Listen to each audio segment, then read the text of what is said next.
এতদিনে তো জেনেই গেছেন, আমার আগেরও অনেক ভিডিওজে আমি দেখিয়েছি যে আমার একটা ছোট্ট জুয়েলারির দোকান আছে, যেটা প্রায় ১.৫ বছর হতে চলল আমি এই দোকানটা চালাচ্ছি।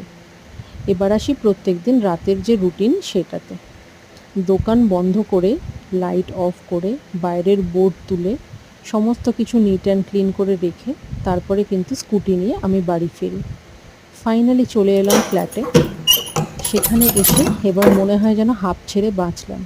কিন্তু সত্যিই কি বাঁচলাম? শান্তি কই। এবার তো শুরু আমার আসল কাজ, রাতের কাজ, প্রত্যেক দিনের রাতের রুটিন।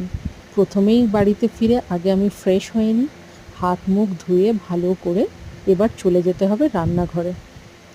রান্নাঘরে গিয়ে এবার ভাবছি যে কী আজকে রান্না করা যায়।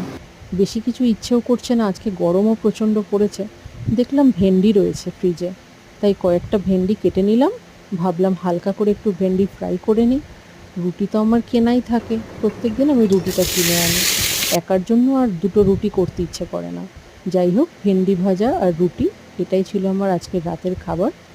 Good night.